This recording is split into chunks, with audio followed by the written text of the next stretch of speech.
the setting of war.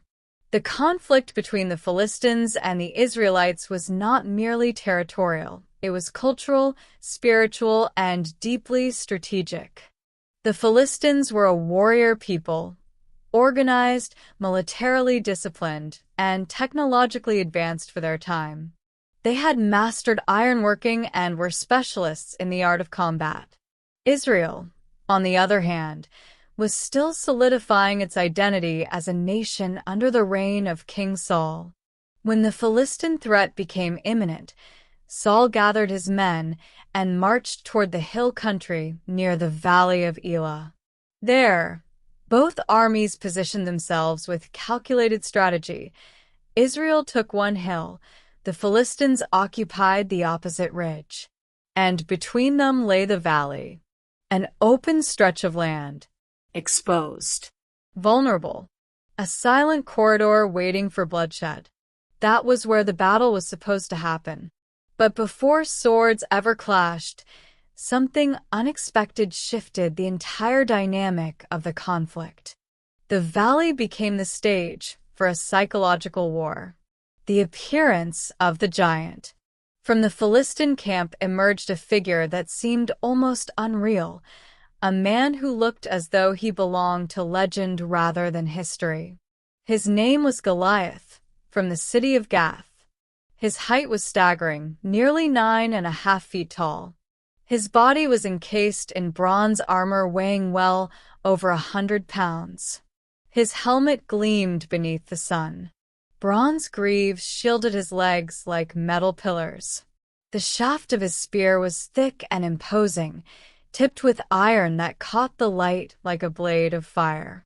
But more intimidating than his size was his confidence. He did not come merely to fight. He came to humiliate. Day after day, he descended into the valley and shouted toward the ranks of Israel, proposing a single combat. One representative from each side. Let the fate of two nations be decided by two men. It was a brilliant strategy. Minimize casualties while crushing the enemy's morale. And it worked. The fear that paralyzes. The army of Israel was not made up of cowards. These were trained soldiers, hardened warriors, men who had seen battle before. But this was different. Goliath was not just a physical opponent. He was the embodiment of impossibility. Every morning, his voice thundered across the valley. Every repeated challenge made the silence among the Israelites heavier. The fear they felt was not just fear of death. It was fear of certain humiliation, inevitable defeat. No soldier stepped forward. Not even Saul, a man described as taller than anyone else in Israel. Fear had seeped into the ranks. And when fear takes control, even entire armies become frozen.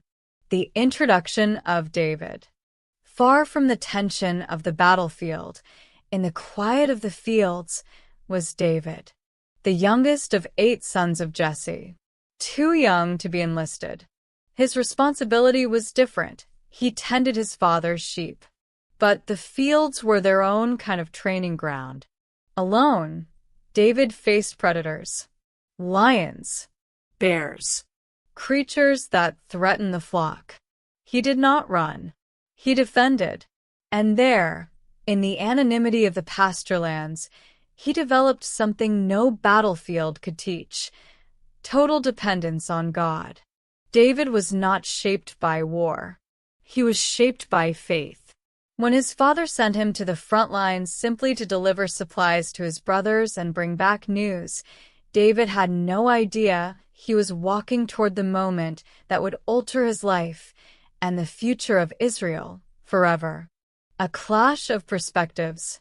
When David arrived at the camp, he encountered a tense and heavy atmosphere. Soldiers lined up, weapons ready, eyes uncertain. Then he heard the voice. Goliath, once again, repeating his daily challenge. But unlike the others, David did not feel fear. He felt outrage. He began asking the men around him, Who is this man that he should defy the living God? While everyone else saw an unbeatable giant, David saw a spiritual offense. That difference in perspective changes everything. The soldiers measured Goliath by his height. David measured him by his audacity to mock God. His older brother Eliab interpreted David's boldness as arrogance, perhaps because David's courage exposed the fear in everyone else. But David did not argue out of pride. He simply held to his conviction. David before the king. Word of the young shepherd's bold words reached Saul. When David stood before the king, he declared something that sounded almost reckless. "I will fight him." Saul tried to reason with him. Goliath had been a warrior since his youth. David was just a boy. But David responded with real experiences. He spoke of lions and bears he had faced while protecting his father's sheep. He spoke of how God had delivered him every time. He did not say, "I am capable." He said, in essence, God is capable. This was not youthful impulsiveness. It was faith matured in solitude. Rejecting the armor. Saul offered David his royal armor, heavy, symbolic, impressive. But David could barely move in it. It represented fighting with tools that were not his own. So he did something unexpected. He took it off. Not out of disrespect, but out of clarity. He did not need to look like a warrior. He needed to trust as he always had.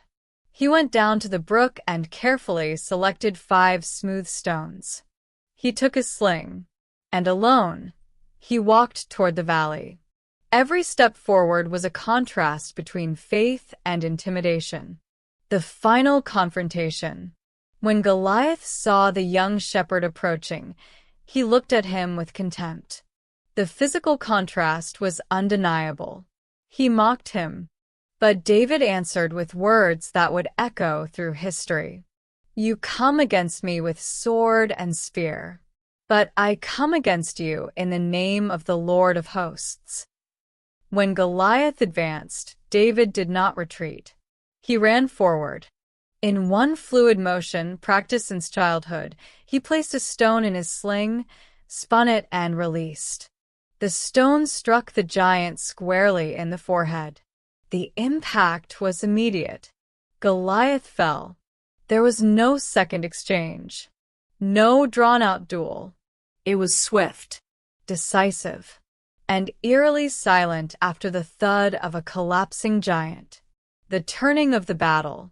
When the Philistines saw their champion lying face down in the dust, terror shifted sides. They fled. Israel advanced. The battle that seemed impossible had been won, not by superior military strength, but by an act of faith. Saul watched David differently now. Something had changed that day.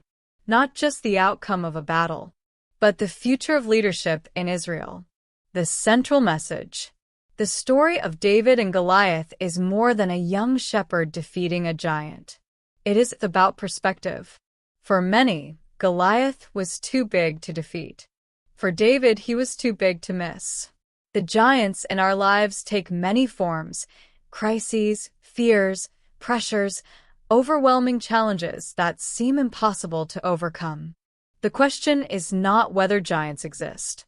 The real question is this: what is the foundation of your confidence when you step into the valley? Because in the end, this story is not just about an ancient confrontation. It is about how we face the giants standing in front of us today.